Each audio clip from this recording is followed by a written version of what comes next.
All right. Um, welcome to the stream. Today we got week two of that cybersecurity video by Cyber James. So let's get the show on the road. Also, Assalamu alaikum to all my Muslim brothers and sisters who may watch this video.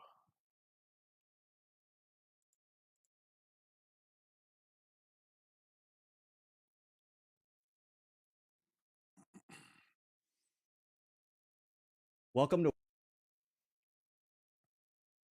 So this is week two. Yesterday we did week one. Um, So kind of the same deal. We're just going to go through the questions, and if we get them wrong, um, we will look at James's explanation. So let's get this started. Uh,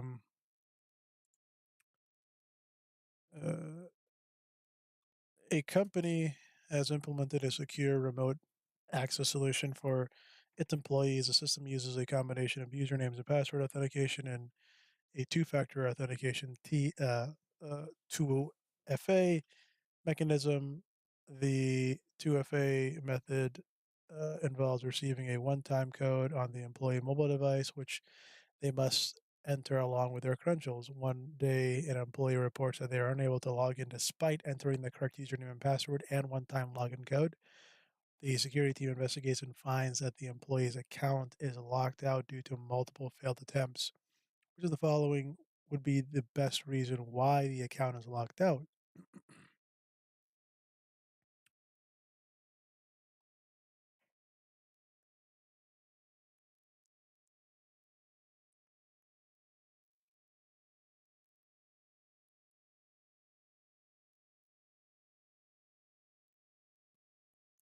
So usually a lockout happens when you have multiple um,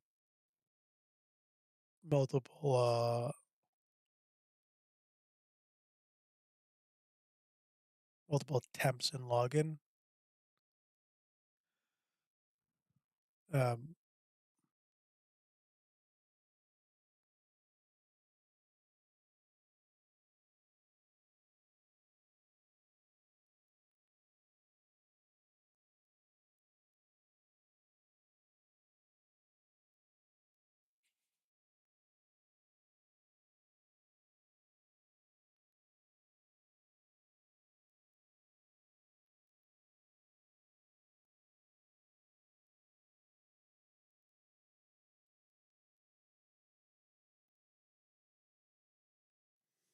yeah, so in this scenario, D could be potentially true. They have the employee forgot their credentials or password. Um, there's no indication of compromise here.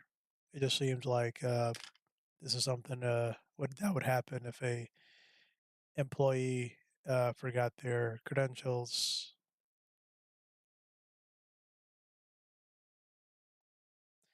Yeah,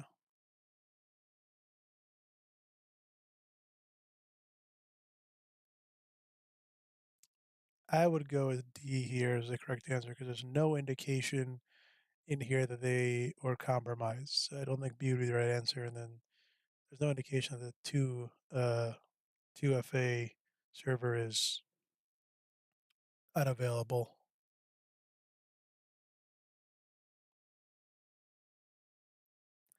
I'd go with D here.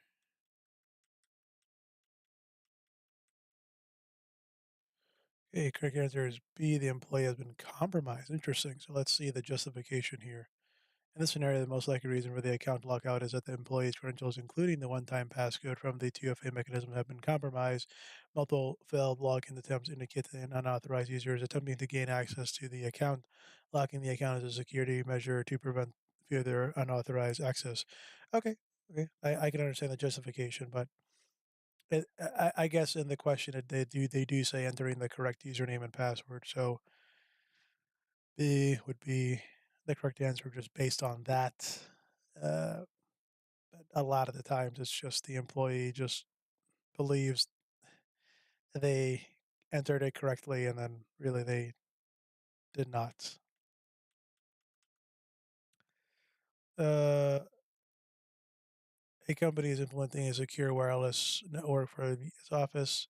The network will be used by the employees to connect their devices, such as laptops and smartphones. The company wants to ensure that the wireless network is protected against unauthorized access and eavesdropping. Okay.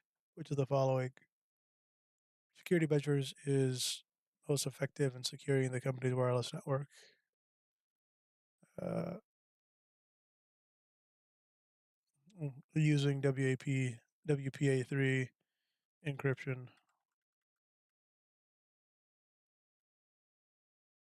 Yep.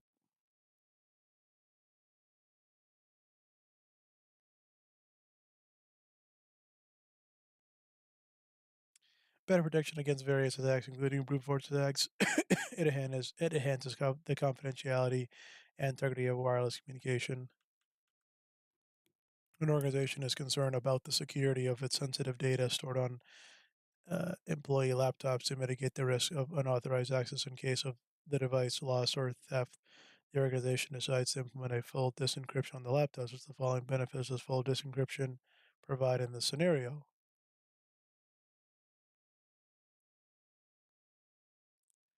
Um, Securing data at rest in the laptop storage. B.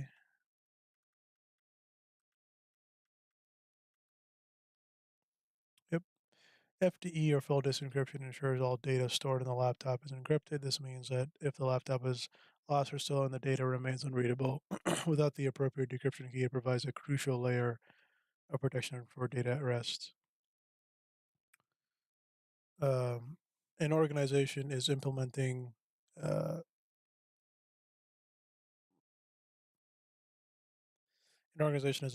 access controls to restrict user permissions based on their roles within the company.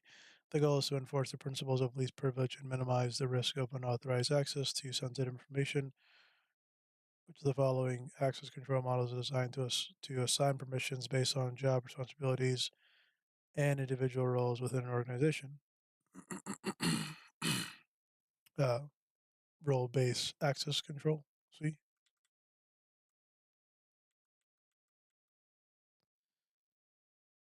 yep. Users are assigned roles on each, and each role has specific permissions associated with it. This approach simplifies access management and helps enforce the principle of least privilege. Uh, an organization is concerned about the security of its internal network and wants to implement a security measure to monitor and analyze network traffic. The goal is to detect and respond to suspicious or malicious activities within the network. Okay, which of the following security tools is commonly used for real time network traffic analysis and intrusion detection and allows for the opportunity to respond?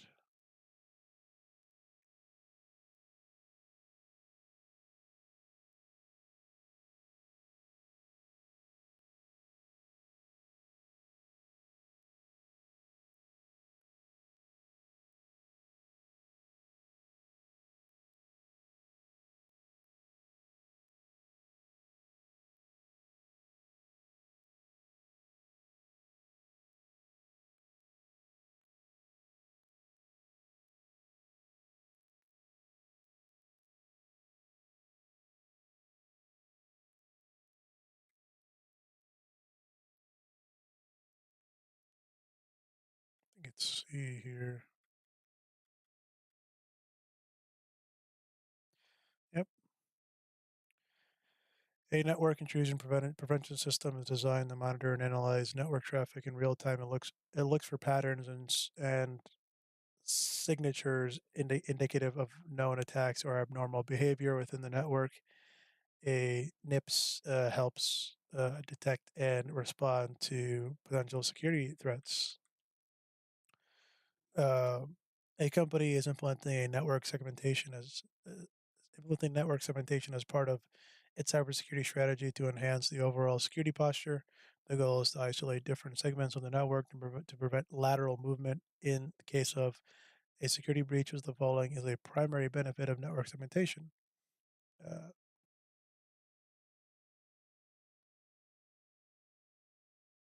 Reduces the impact of a security breach. B. Yep. An organization is planning to implement a secure file transfer mechanism to protect sensitive data during transmission. The security team is evaluating different protocols for encrypting file transfers.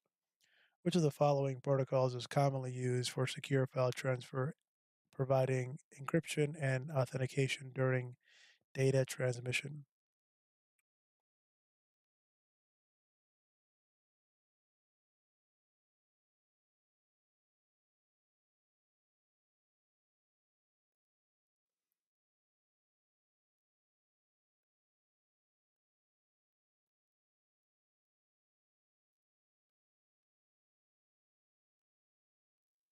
So SCP is a tool that can be used in the shell environment.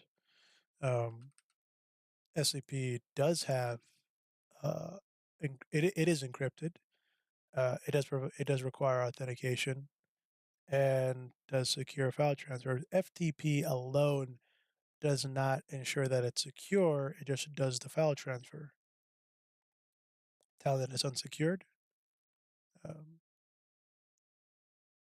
SSH replaced Telnet, and then SNMP is for routers or networking. So by elimination here, I think we're going with D. Uh,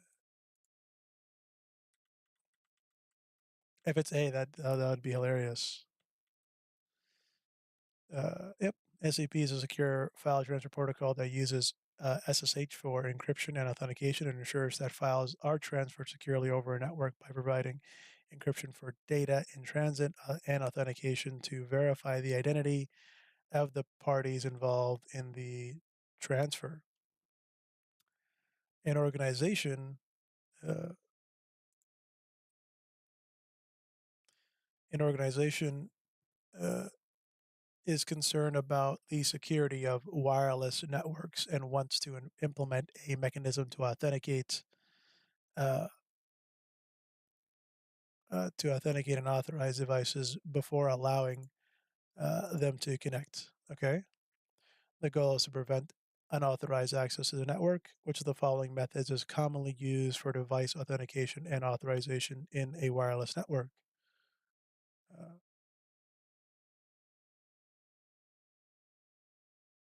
this is a WPA question.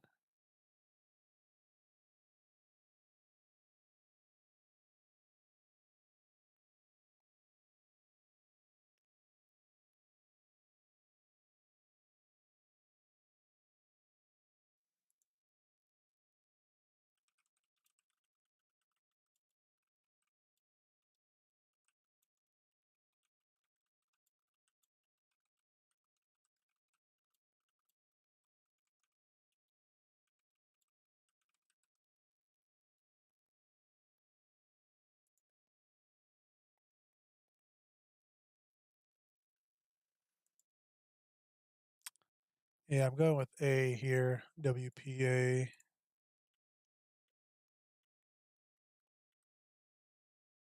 Oh, MAC filtering.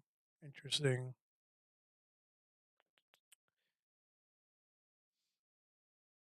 So WPA3 does provide wireless authentication methods, but I guess the question was device authentication, not not the wireless authentication. Tricked us there. All right, so correct answer here is B, MAC filtering. The clue here was device authentication. Let's move on. A company is implementing a VPN uh, to allow remote employees to to securely access the corporate network. The security team is evaluating different VPN authentication methods to ensure secure and authenticated connections, which is the following.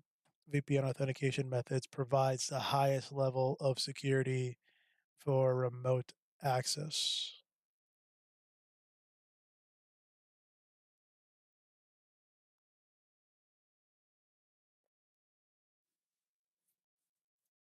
I believe this is a uh, an L2TP question, um, because L2TP is specifically used for tunneling. And I don't think C would be correct because certificates are not used specifically for VPN tunneling. I have no idea what IKEV1 means, but I see there's some pre-shared keys, and keys are not really used in VPN. And then uh, P PP PT. Uh, this doesn't seem right here because again the L2, the T stands for tunnel. So go with B on this one.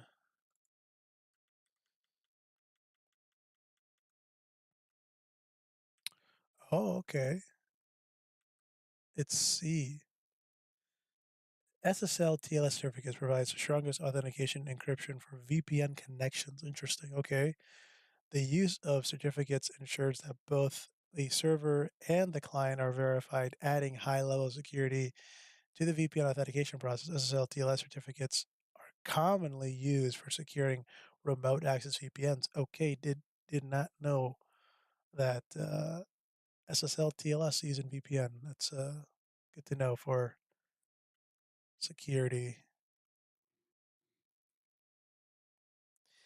The other one maybe is a like L2TP is like a protocol, layer 2 tunneling protocol. That one I guess is used for transporting data from private to public or public to private. Uh, and then IPsec provides encryption. That was a tricky question there. An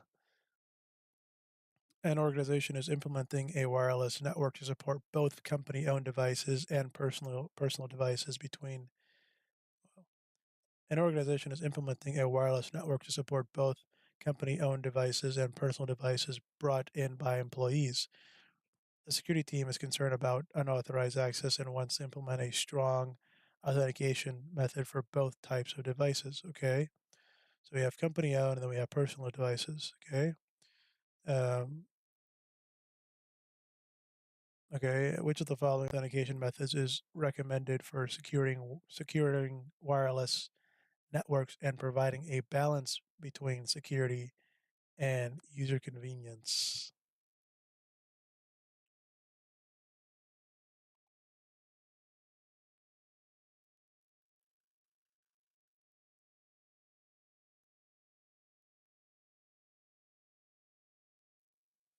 Hmm. So this one's an interesting question. We're essentially being asked that a network is being implemented, a wireless network, to support company owned, personally owned devices. And the security team wants to implement strong authentication for both. And then they're asking us what's the recommended method for securing the network, providing a balance between security and user convenience.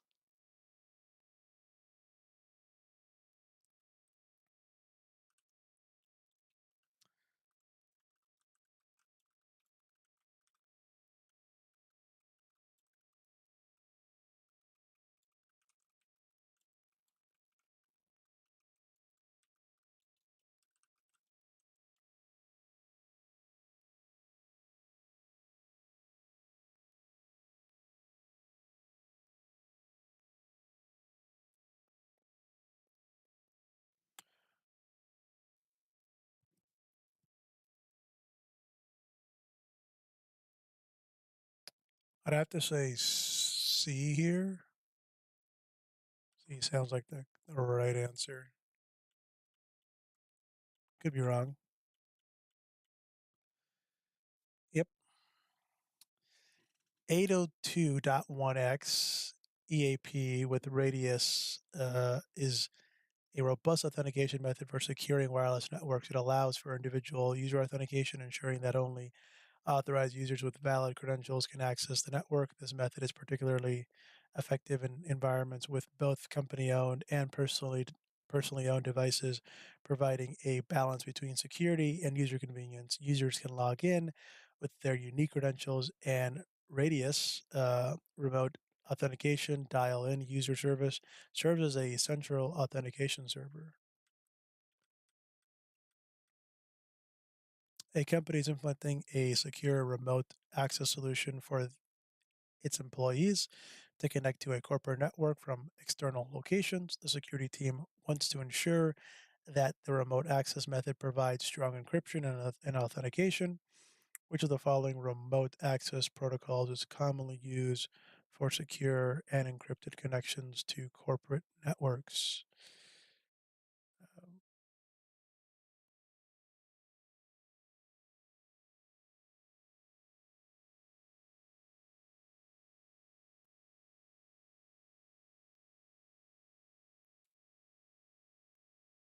so we have a question here that says connect corporate network from external locations, uh, secure remote access solution.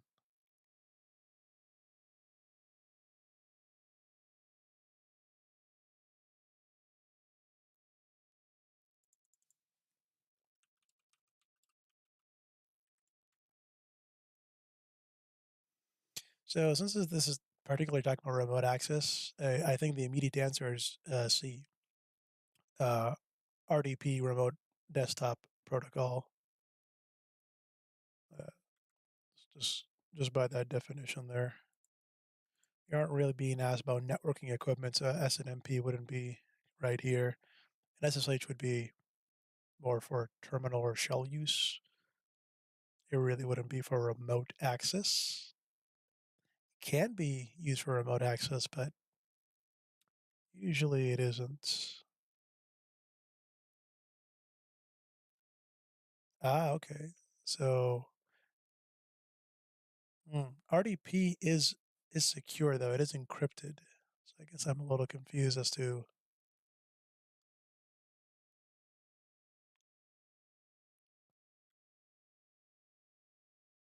hmm, this one I'm debating on. So SSH commonly used for secure encryption, secure and encrypted connections to remote systems including corporate networks to provide strong encryption authentication and secure communication over an unsecured network.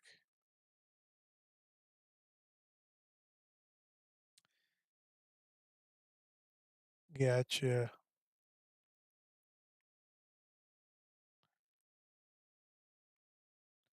Okay.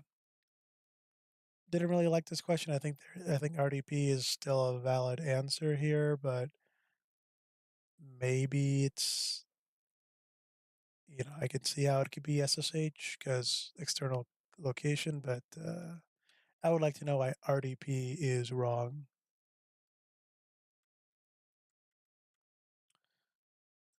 Question 12: in organizations implementing a data loss prevention uh, solution to prevent sensitive information from being leaked or disclosed inappropriately, the security team is considering different strategies to detect and block sensitive data transfers. Which of the following is a common method used in DLP solutions to inspect and control data transfers, preventing the unauthorized transmission of sensitive information?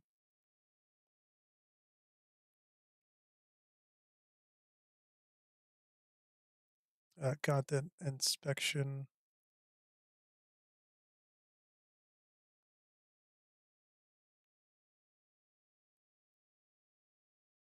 preventing the unauthorized transmission of sensitive information.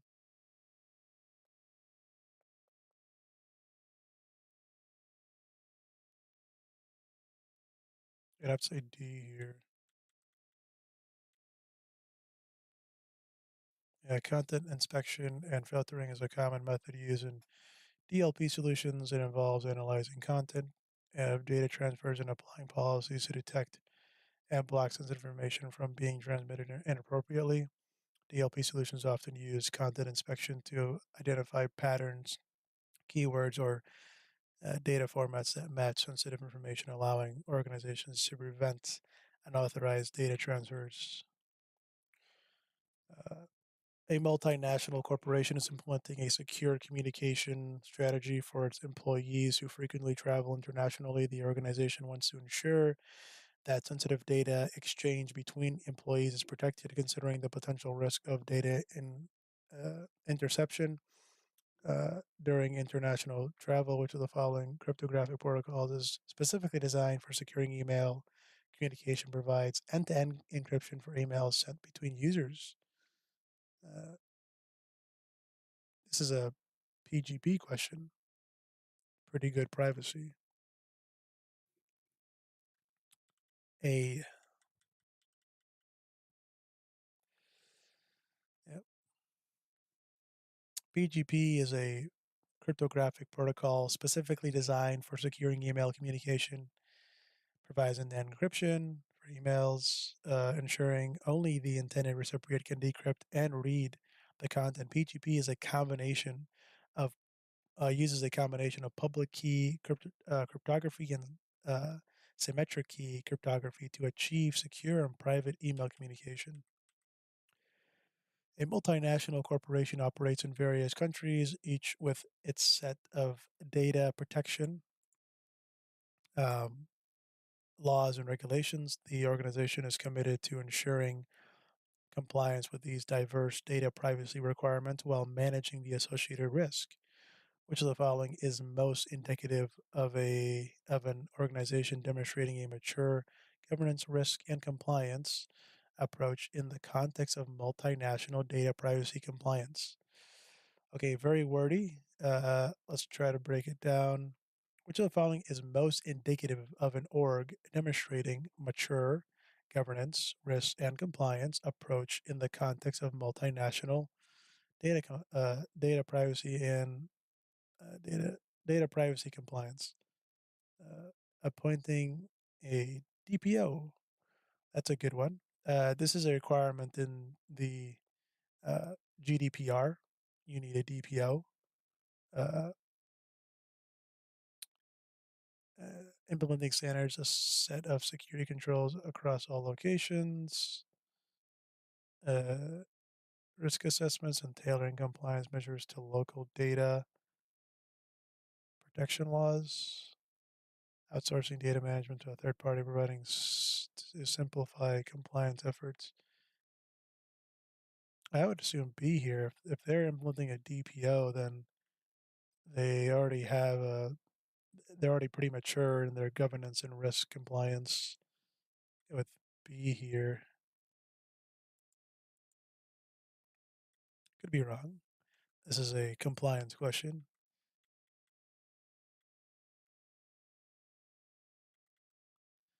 Oh, okay, we got it wrong. It's C.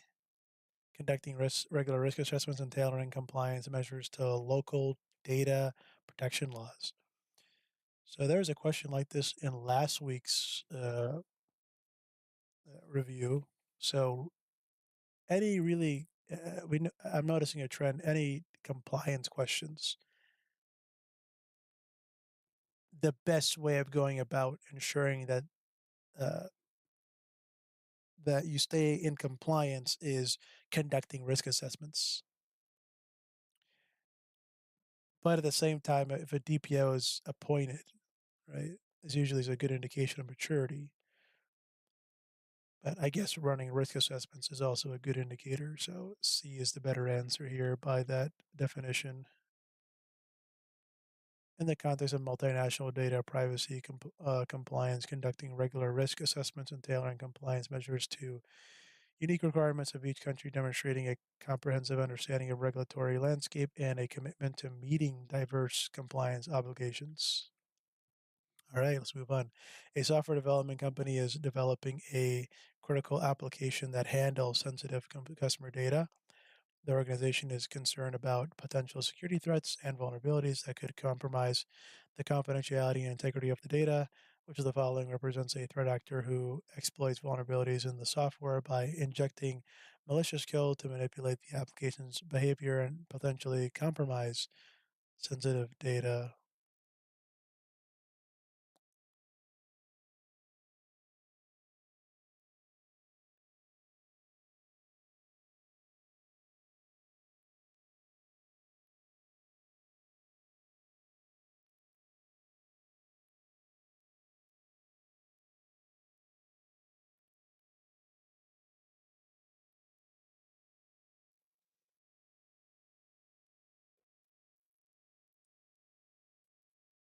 This seems like a APT question, but script kiddies could be doing this as well. I mean, there's tools in Kali Linux to allow a script kiddie to um, essentially exploit using the Metasploit payload.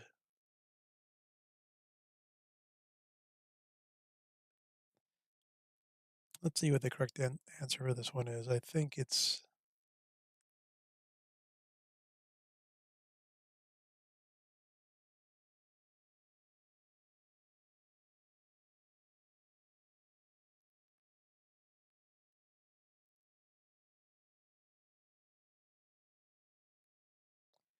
I think it could be script kiddie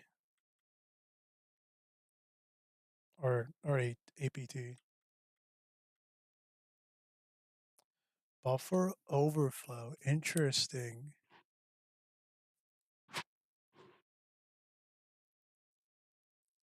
I don't I'm not reading buffer overflow in this one, I'll be honest. A buffer overflow attack is when you insert more memory or more data than allowed, overloading the system.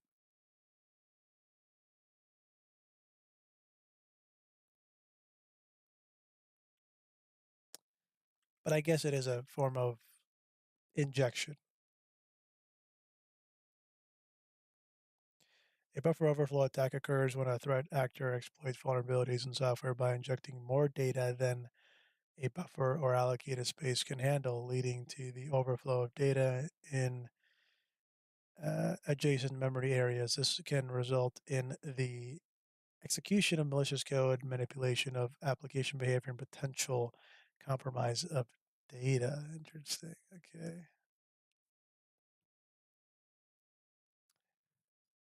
Which of the following represents a threat actor?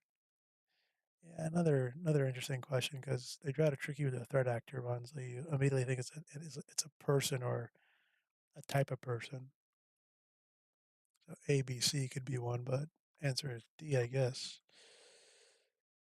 Uh, let's move on. 16. A financial institution is planning to implement a new security control to protect sensitive financial transactions. The organization requires a solution that ensures the integrity of transactions and provides non-repudiation. Okay, which of the following cryptographic mechanisms would best address the institution's requirements for ensuring transactions integrity and non-repudiation in the financial system implementation?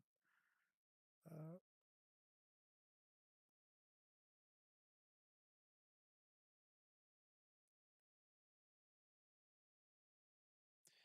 this sounds like a digital signature question because when you're looking for non-repudiation, you're looking for the a sense of trust that no data was changed, that the integrity of the message is what the original sender uh, has said. So, by that definition, I think it would be a digital signature. Well, let's see. We could be wrong.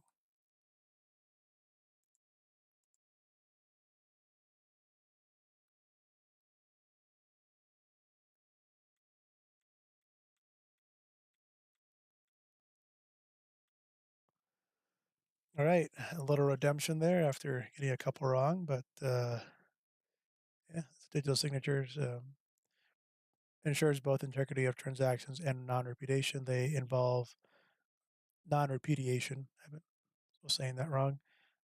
They involve the use of asymmetric encryption, where a private key is used to sign the transaction data and corresponding public key.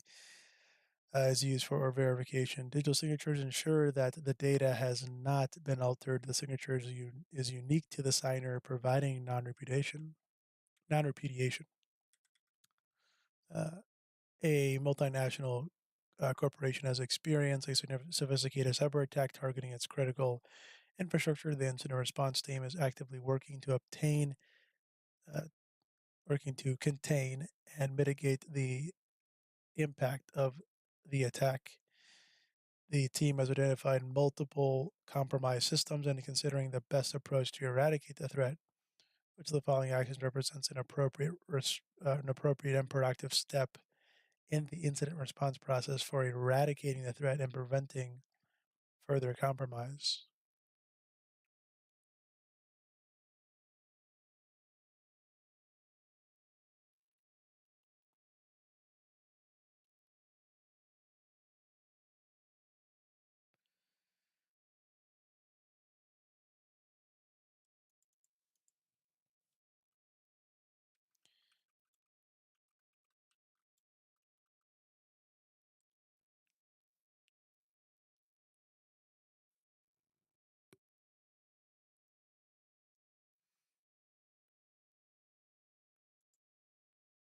Well, I think A is a containment question, right? Isolation is containment in the incident response process.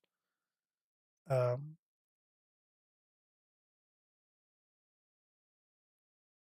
when you're eradicating something, you have to make sure it's gone.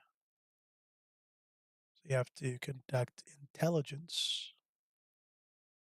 I think the correct answer here is,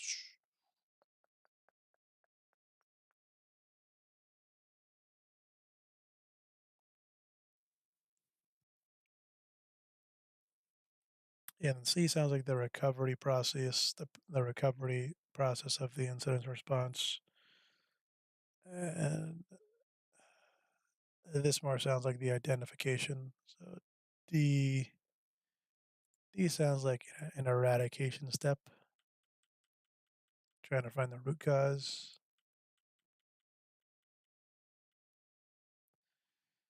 All right, well, got got it wrong here. Restoring affected systems from known good backups.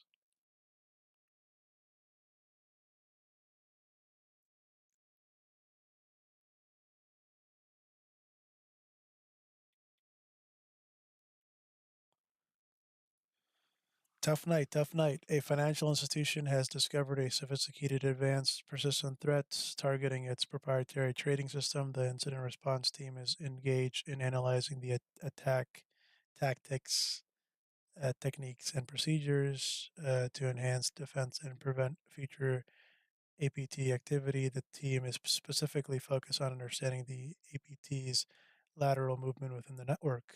Okay. Which of the following techniques is an advanced method used by threat actors to maintain persistence and move laterally within a network, making it challenging for incident responders to detect and mitigate APT activities?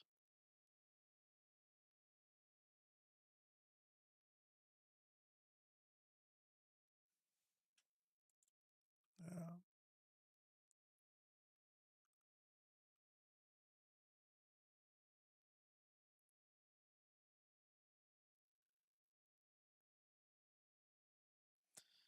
yeah, this doesn't techniques to maintain persistence. Uh, I think this is a living off the land question.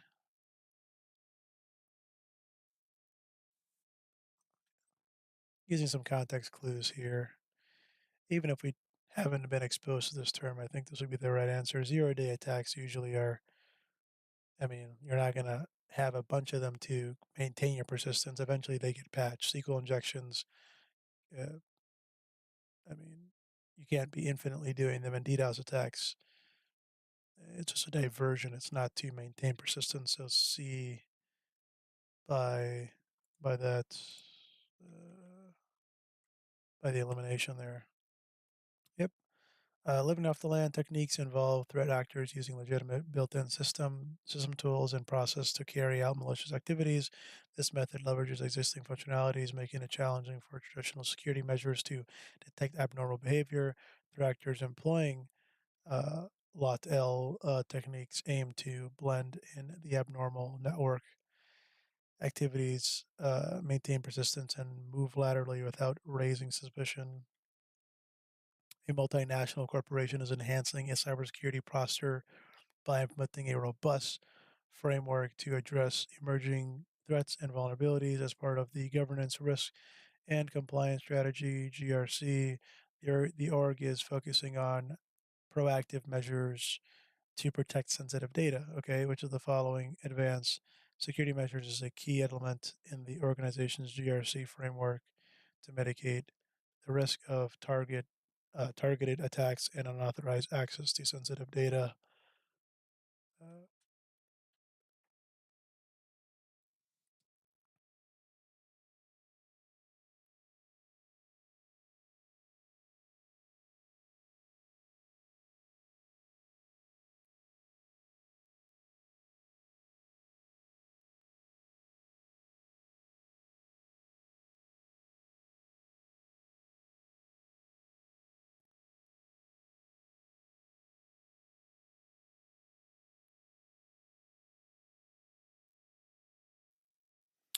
that seems like a vulnerability scan question. Whenever you're trying to mitigate the risk, you conduct scans to check what your current risk is. Um, and then, you're mitigating that risk so that targets can't get unauthorized access to sensitive data. A threat intelligence sharing program. I don't know what you'd be sharing. Uh,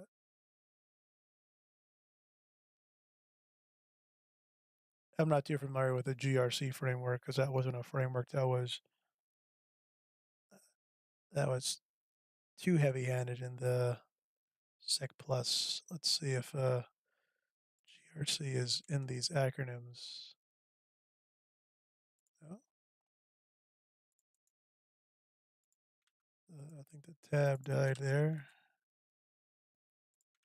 GRC. Yeah, GRC is not in the acronym list. So interesting question we're being asked here. Yeah, I think the correct answer here is D. All right, it's the one we didn't know. Threat intelligence sharing platform is a key element in proactive GRC framework to mitigate the risk of targeted attacks and unauthorized access to sensitive data, such as a platform enables the organization to receive, share real-time threat intelligence and enhancing its ability to detect and respond to advanced threats. Okay. Well, we know intelligence sharing platform is related to GRC, so that's good to know. A financial institution is concerned about the rising threat of sophisticated cyber attacks targeting its online banking services. The organization is implementing advanced security measures to protect against the different attack vectors. Which of the following attack specifically targets the manipulation of communication between a user and a website to steal sensitive information, such as login credentials?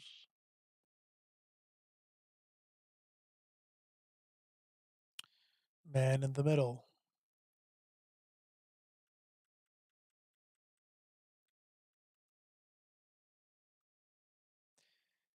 Yep, man in the middle involves a adversary intercepting and potentially altering the communication between two parties, often without knowing their knowledge, without their. Okay, let's try that again. A man in the middle attack involves an adversary intercepting and potentially altering the communication between two parties, often without their knowledge. In the context of online banking, this attack can be used to capture sensitive information, such as login credentials, by positioning the attacker between the user and their websites. All right. Good set of questions. Again, these ones kind of stumped me tonight, so we'll have to review these guys. Uh, in a couple days. Let myself forget these and come back to them. Uh, yeah, that was a mm, definitely definitely a tough night with the questions, but we'll get them tomorrow. There's a week. Looks like there's a week 3, which is great. So we will do that tomorrow. See you then.